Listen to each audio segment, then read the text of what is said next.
In this video, we are going to introduce the concept of saving versus investing. Saving is nothing more than putting your money into a no-risk, interest-only account, or what we call cash assets. Cash assets carry no investment risk. Cash, however, is susceptible to inflation risk. Inflation is the rate at which prices increase each and every year.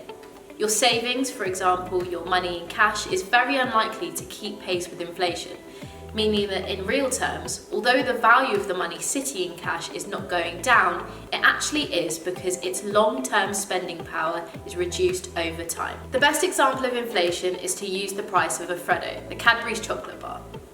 In 2005, the price of a Freddo was 10p, whereas in today's terms, that is now 30p. This essentially means that your 10p would buy you a third less in today's terms. Cash is fine for your emergency money. Any money, in fact, which you want to access or use within the next 5 years should be kept in cash or no-risk assets. However, any money which you want to put away for a longer period than 5 years is where you should start to look at investing. So putting your money into anything which has the potential to return above and beyond inflation. For the purpose of this course, our focus on investing is going to look at the three main asset classes.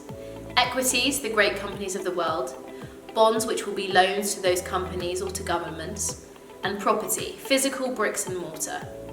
Forget what you've seen on social media. In our opinion, these are the three main asset classes which the majority of people should be focusing on. This course is not going to look at cryptocurrencies, commodities, or any other types of alternative investments. You may be asking yourself, how much do I split between savings and investments?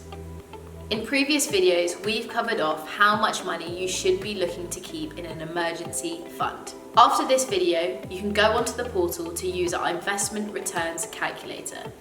If you were to input in the calculator a return, for example, of 1.5%, i.e. what you can probably typically get in cash at this point in time, you will clearly see how much money you will have after a 10-year period. If you now change that figure up to around 7%, which is the typical long-term average growth rate which you would have achieved on equities in a globally diversified portfolio over a 10-year plus period, you will start to see the difference in the amount of money which you will have. This is important for you to understand how much money you will need to achieve your various goals in the future.